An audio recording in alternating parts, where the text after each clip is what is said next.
Bem-vindos ao Observatório da Imprensa, a mídia nesta semana.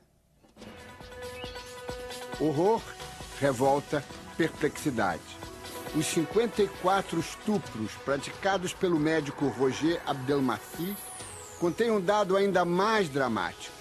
Os abusos começaram em 1970, há, portanto, 40 anos. Uma das pacientes, cuja vida foi completamente destroçada, foi violada em 1993, há 16 anos. Não queria se expor, preferiu calar-se. Não foi a única. Envergonhadas e humilhadas, a maioria calou-se. Isso explica o número de crimes praticados pelo médico. Por que não procuraram as delegacias da mulher? Por que não foram ao Ministério Público? Por que não procuraram a imprensa? Não procuraram a imprensa porque a imprensa ainda não se tornou o órgão de defesa do cidadão.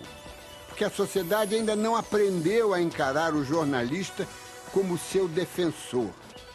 Roger Abdelmaci envergonhou seus colegas médicos, mas o silêncio das vítimas resvala na imprensa. Elas são campeãs há 15 anos, ganharam 8 títulos de Grand Prix, uma performance inigualável, considerando que a Rússia tem apenas 3 títulos, Cuba 2 e Estados Unidos apenas 1. Ficarão nas primeiras páginas e no horário nobre por mais alguns dias e logo desaparecerão do noticiário. No país do futebol, não sobra muito espaço para outros heróis e, sobretudo, para outras heroínas. Mas é preciso não esquecer o outro lado. No vôlei, não existe a praga dos cartolas, os políticos não se metem. E mesmo sem ganhar a fortuna dos futebolistas, o vôlei é mais amador. Por isso, conquista tantos troféus.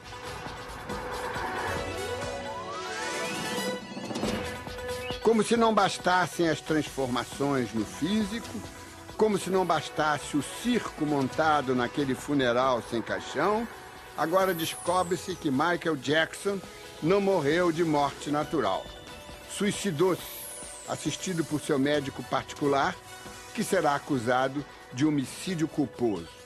As legiões de fãs em todo o mundo não se importam com tantas falsificações, mas deveriam lembrar-se que dançarinos como Fred Astaire e Gene Kelly, cantores como Frank Sinatra e Ella Fitzgerald, os Beatles, os Rolling Stones, foram maravilhosos artistas, alguns ainda vivos e em exibição, sem recorrer a operações, sem recorrer a injeções e transformismo.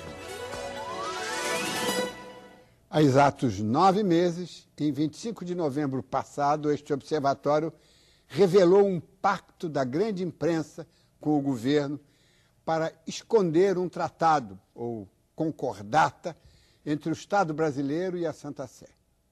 Lembramos na ocasião que esta era uma atitude perigosa, inconstitucional, porque o Estado brasileiro é secular, laico, e a mídia não pode ser cúmplice deste pacto de silêncio.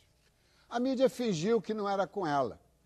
Hoje, os mundos político e mediático estão preocupados com o temor de uma guerra que vai além da competição comercial entre as redes de TV. O pacto de silêncio rompeu-se a partir do momento em que um juiz de São Paulo acolheu a denúncia do Ministério Público contra 10 altos dirigentes da Igreja Universal, inclusive seu expoente maior, o bispo Edir Macedo, acusado de evasão fiscal e lavagem de dinheiro. A grande imprensa, com a Globo à frente, passou a atacar o complexo religioso, político e empresarial do bispo Macedo, enquanto evangélicos de outras denominações luteranas voltaram-se contra a concordata com o Vaticano. A questão tem desdobramentos que não podem ser esquecidos. Os 8 milhões de fiéis da Igreja Universal não têm culpa pelas supostas trapalhadas dos seus dirigentes.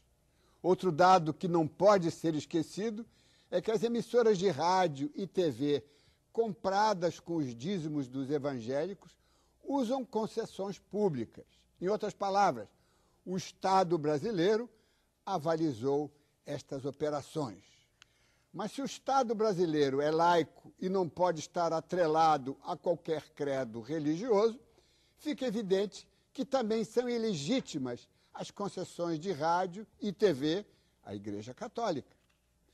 A manutenção estrita do laicismo é uma questão política, diz respeito ao Estado democrático e isonômico, pertence à esfera legislativa, embora a questão dos símbolos religiosos em prédios públicos, e agora levantada, tenha que ser resolvida na esfera jurídica. Resta perguntar como ficarão os abusos nas concessões de rádio e TV a grupos religiosos. Serão corrigidos pela Câmara Federal ou vetados pelo Ministério das Comunicações? Vamos ver como ficou o resultado da votação na urna eletrônica do nosso site. A pergunta era: a decisão judicial que impede a publicação de matérias sobre Fernando Sarney no estado de São Paulo configura censura prévia? Ao todo foram 1.106 votos. 73% responderam que sim, configura censura prévia, e 27% acreditam que não. A pergunta desta semana é: qual o principal motivo da briga entre a Globo e a Record? A votação deve ser feita apenas em nosso site, no endereço que você vê aí na tela. Mais uma acusação coloca em xeque o envolvimento entre religião e os meios de comunicação. A Igreja Universal do Reino de Deus, do Bispo Macedo, está sendo acusada de usar donativos dos fiéis para a compra de bens pessoais e de emissoras de rádio e TV. A denúncia partiu do Ministério Público.